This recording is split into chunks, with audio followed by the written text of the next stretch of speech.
what's going on, everybody? Thank you so much for stopping by Fight HQ. My name is Pete Rogers Jr. I am here to break down the PFL Championships on November 25th, and we have another bout between Kayla Harrison and Larissa Pacheco. Throughout the entire card, there are some interesting spots to target, some heavy favorites that I am going to be backing. I'm not in love with the numbers, but that's how it is for PFL, how it also is for a lot of Bellator undercards. You're just going to have to back some of these massive favorites and put together a nice parlay and make sure you avoid that one leg that really takes out the entire parlay. So I'm going to talk about this really quickly. Just kind of give you a little quick hits, and we're going to start it off with Dakota Tcheva and Catherine Korogenis. And I will say that this is a very green fight between both of them. You have a relative MMA newcomer in Dakota Tcheva. Yes, she has some experience in MMA, but she is a renowned striker. So sitting there at minus 360 is something I'm already a little hesitant at when I know that she's getting paired up against a dominant grappler in Catherine Korogenis, who is a brown belt in Brazilian Jiu-Jitsu coming from Nova União. So immediately I am trying to avoid a massive favorite who's going to ruin my parlay.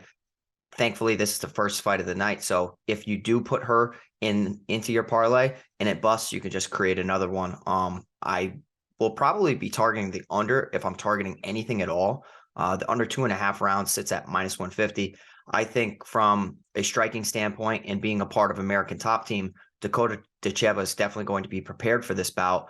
I'm not really sold on her ground game, and that's always a worry when you're going up against a Brazilian Jiu-Jitsu brown belt coming from Nova União. So little faith in this bout, more faith in the under 2.5, because from what I saw on the fight tape of Catherine Korogenis, she does not have good striking at all. So seems pretty one-dimensional, two one-dimensional fighters going up there. So I'm going to be siding with Dakota Tcheva if I had to pick, but most importantly, I'm going to be avoiding any volatile fights that could ruin my parlay, and this is definitely one of them. So under 2.5 will be the recommendation at minus 150 or pass. Next fight that I am going to be talking about, I'm not going to talk about every single one. I'm just kind of gloss over the ones that I do find interesting. The first parlay piece is going to be Magomed Karamov sitting there at minus 460 over Gleison Tibau. I hate the number. I do hate the minus 400 price tag, but Gleison Tibau is a pretty talented fighter, proven veteran, can go in there and give anybody a tough fight. But we are starting to see Father Time catch up to him. He is 36-16. But if you have an off night, Gleison Tibau is able to spoil the party and pick up a win over you. He has found some success in PFL, to be honest. Having a split decision victory, arguable, split decision victory over Rory McDonald, Micah Terrell, finishing Micah Terrell in round 1, and then just recently losing a split decision to Jara Hussein Al-Salawi. So I just think that Magomed Karamov is one of the best fighters in the PFL, and I'm going to be backing him. Obviously worrying about Magomed Karamov's chin. Gleison Tibau hits hard. He's really tough in all areas, good defensive wrestling. This could be a close fight in some periods, but I do think that the longer the fight goes, the more Magomed Karamov starts to separate himself. So hate the number, but I'm going to be backing Magomed Karamov at minus 460. He's going to be one of my first parlay pieces. Next bout, we have Jeremy Stephens facing Natan Schulte. I got to tell you, be careful with this one. Immediately, I've already put, Natan Schulte into my parlay, and then I started to think about it. He sits at minus 410. Jeremy Stephens sits at plus 330 as an underdog. And I am a little bit worried about the fight IQ of Natan Schulte. This is a guy who is a former winner of the PFL tournament. So he's got, he grabbed the bag. He definitely has it. And, financial security is something that needs to be talked about a little bit in MMA. Like, does that take away from the hunger? We did see it occur for Felipe Lins in the UFC, not really having any success. I don't know if winning the tournament is the result of that, but I will tell you that when you lose a decision to Marcin Held, a striking decision, that's kind of crazy. Like, Natan Schulte is a very talented fighter in all areas. When he can get to fight to the mat, he's dangerous in the submission department. But that was a fight where Marcin Held is super dangerous in the submission department as well. So we saw a striking matchup between two grapplers, and Marcin Held actually ended up winning that bout back in 2021. Now, coming off of a rematch against Marcin Held, we did have Natan Schulte walk away victorious. But biting down on the mouthpiece and trading hooks or just slugging it out on the feet does seem like a little bit of a head scratcher in certain matchups when he needs to be a little bit more selective. And, he has all the skills to pick his opponents apart. Kind of has that little emotional characteristic about him that makes me a little bit worried when he's going up against a power puncher and Jeremy Stephens, who, if anything, is a very talented striker, lost a step significantly from where he used to be, solid defensive wrestler. I'm pretty sure his UFC stats sits at 65% takedown defense. We did see Mateusz Gamrot take him down and submit him relatively quickly. Mateusz Gamrot's an absolute monster. We have seen Jeremy Stephens defend some submissions and go up against some talented grapplers who weren't able to submit him, Charles Oliveira being one of them. This is some time ago before Oliveira started his reign.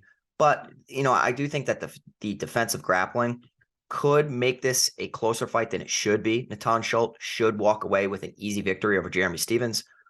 I'm just going to avoid it. If you want to put Natan Schulte in your parlays, by all means, minus 410, I'm with it. It was one of my first knee-jerk reactions when I was making my parlays. I said, okay, I'm going to put Natan Schulte. Jeremy Stephens in 2022 is not the guy. I'm just trying to avoid having one of the heavy favorites like getting into too closely of a competitive matchup and then getting a terrible decision.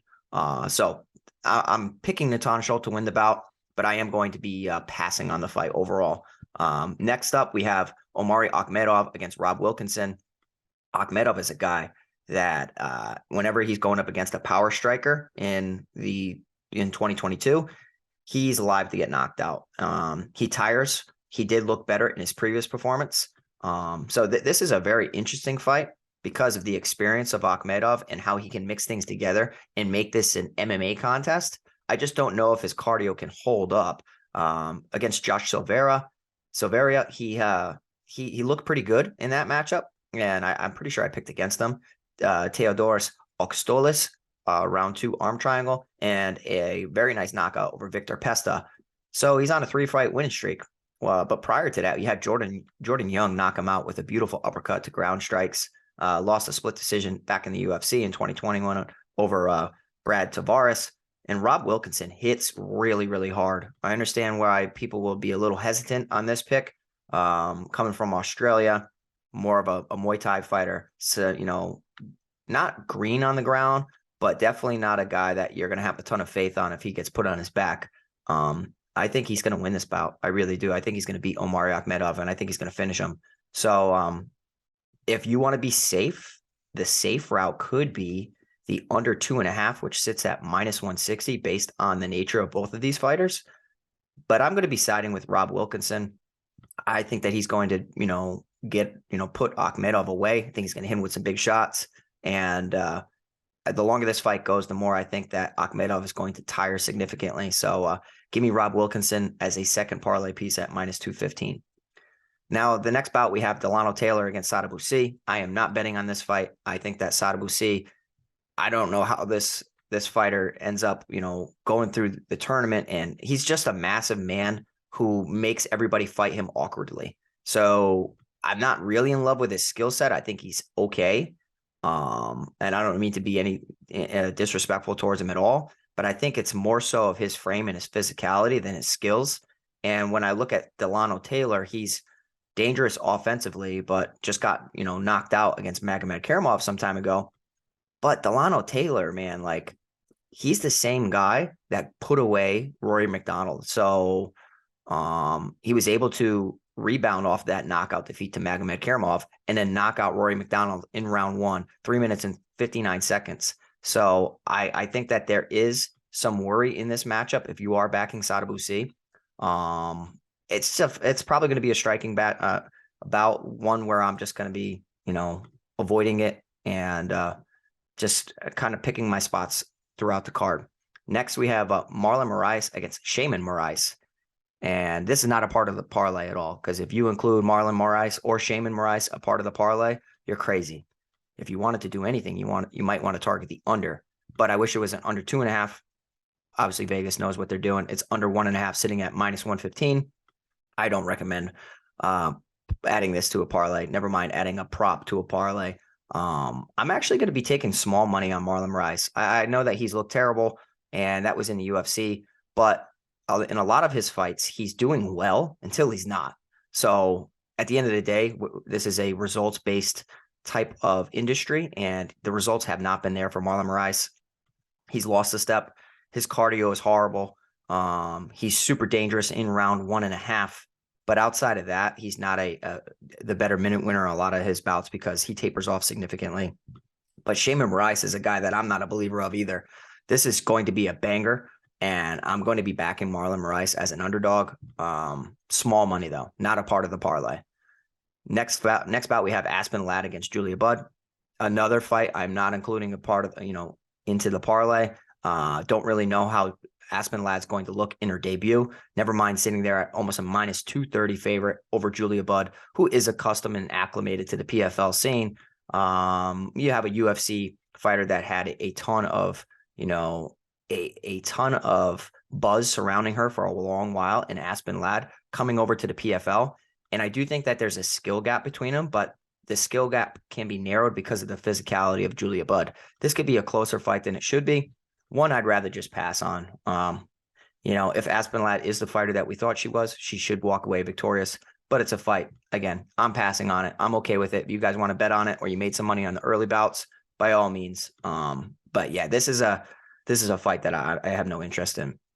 Next, we have Olivier Aubin-Mercier against Stevie Ray. And I will say, this is another fight I'm not touching. I'm expecting OAM to be better than Stevie Ray everywhere. Stevie Ray picking up some sneaky submission wins, and just proving to be a tough out. I just think that Olivier Aubin-Mercier is more physical of a fighter, and I just think the camp, the preparation, everything seems to be clicking for OAM. Even his striking looks significantly better. His recent run, 5 wins in a row: Alex Martinez, Hausch Mafio, Natan Schultz, Daryl Horcher, and Marcin Held. So I really think that OAM should go in there and get rid of Stevie Ray. I shouldn't say get rid of. Make it look relatively easy against Stevie Ray, who's picking up back-to-back wins over Anthony Pettis, who is not the fighter that he used to be anywhere, especially when grappling's involved. So, give me OAM here. But for the parlay, I'll probably avoid it. Now, we start getting into the good ones that I really like. We got Ante Delia against Mateusz Shuffle. And Mateusz Shuffle is a dangerous power puncher, but super susceptible to getting countered and knocked out. And we saw that in their previous performance, because guess what? Ante Delia and Mateusz Shuffle actually fought already, and Ante Delia finished him. So I am going to be picking Ante Delia, not because of that, but because of how powerful and physical he is for the weight class. I do think that Mateusz Shuffle looks like he belongs a weight class below, and this is kind of just like a lazy man weight class for him. So yeah, Ante Delia on a 3-fight win streak with a right cross knockout over Mateusz Shuffle. I think something similar is going to happen. Shelton Graves decision win, and then a first-round victory over Renan Fajeas, who is a massive human being for the division and looked like to be the boogeyman for the division. So Mateusz Shuffle, I think it's pretty surprising that he's made it this far. 17-8 overall. I think that he's okay, but I just think that Ante Delia is better. I mean, picking up a win over Bruno Capolazza is a huge feather in his cap, because I think that Bruno's pretty damn good. The Juan Adams 3rd round TKO, not really anything that I'm holding with much value, but the Bruno Capolazza performance is one where I'm like, okay, that was good. But yeah, give me Ante Delia here, and Ante Delia will be a part of the parlay at minus 250. Now, co-main event of the evening, we have Bubba Jenkins against Brendan Loughnane, and guess what? I don't think Bubba Jenkins can go 25 minutes without getting knocked out. I just don't. I mean, every time that Bubba Jenkins is fighting, he always has a wrestling advantage, and he's able to just completely make people look like they've never grappled or wrestled a day in their life. You can go back and look at what he did to Lance Palmer, about a year ago. Picked up a win over Bobby Moffitt. But when fighters are able to defend some takedowns, as Chris Wade was, and make him work and punish him for his entries and punish him for everything, then you start to see like, okay, Bubba Jenkins can be broken. He can be hit. And actually he swells up pretty bad in his face. So there was a couple times where he squeaked out fights, and I was like, man, it looks like his eye is going to shut completely and he's going to lose. So most recently, he's on a 3-fight win streak over Kyle Bochniak, Reinaldo Exen, and Ryoji Kudo, where he picked up a rear naked choke win. Brendan Loughnane, a guy where nobody's comfortable striking with him. Calf kicks like crazy, punishes you on the feet. 25-4 overall, coming from Manchester. And I will tell you that, you know, the wrestling skills of Loughnane has improved, because you know the one way to beat him is just, you know, attempt takedowns and control him on the mat. And that's what Bubba Jenkins can do. But the 25 minutes is what makes me pick Brendan Loughnane, coming off a 3-fight win streak over Ryoji Kudo, Ago Huskic, and Chris Wade. The Chris Wade one is what's really selling me, because I think Chris Wade is a similar problem to solve that Bubba Jenkins is. Not nearly the caliber wrestler he is, but the dual threat, the heavy hands and the grappling and the wrestling. And guess what? Brendan Loughnane looked damn good in that. And when I see a physical fighter and Chris Wade struggling in a matchup against Brendan Loughnane, and I already have worries about Bubba Jenkins, I'm targeting Brendan Loughnane sitting there at minus 180. Minus 180, he's going to be a part of the parlay. I know it's a risky one, because you don't bet on dominant wrestlers, never mind fighters that have made a career out of just completely ragdolling their opposition. But give me Brendan Loughnane a part of the parlay. It's a gut call. It really is. So minus 180. Now the main event of the evening is a fight that I am not touching. It's Kayla Harrison against Larissa Pacheco. If this is on the feet, Larissa Pacheco is live to win. I just don't think that she can keep it on the feet. We've already seen Kayla Harrison beat her twice. But the odds, I just don't want to do it, because if there's anybody in the PFL that gives Kayla Harrison the biggest, one of them, biggest threat to her reign, it could be Larissa Pacheco. She's super dangerous. She runs through everybody else besides Kayla Harrison with relative ease. I'm just not touching this price tag, minus 580. I'll sit back and watch it. I'm expecting Kayla Harrison to look better. But there was a couple fights. Let me see. There was a couple fights of Kayla Harrison when I was like, she don't look as good as I thought she was going to look. And then other ones, she looked like absolutely unstoppable. I think it was Marina Molknakina, who is 6-2 overall and has a sneaky good skill set. Her record's 6-2 at the time, but she was a lot better. And I'm pretty sure, if I remember correctly, she's a Sambo practitioner and was like a multi-world champ in Sambo. And it made Kayla Harrison work and prove that she's human. I do think that Larissa Pacheco can replicate some of that, but I don't think that she's going to beat Kayla Harrison. So I will be passing on that. So basically, we are going to put together, let's see if we could do this together. We're going to go Brendan Loughnane. We're going to go Ante D'Elia.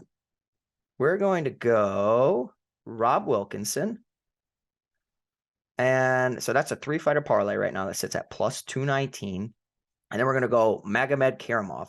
So it's not the best odds, but my 4-fighter parlay for PFL is going to be Magomed Karamov at minus 460, Rob Wilkinson at minus 215, Ante D'Elia at minus 250, and Brendan Loughnane at minus 180. That makes our parlay come to plus 288, which is pretty damn good for PFL, considering massive favorites. I just don't want to add Natan Schulte, even though I do think he wins, because I just don't like, if he stands and trades with Jeremy Stephens can make it closer than, at least to the judge's eyes. It goes from 288 to plus 383. So that would be a 5-legger.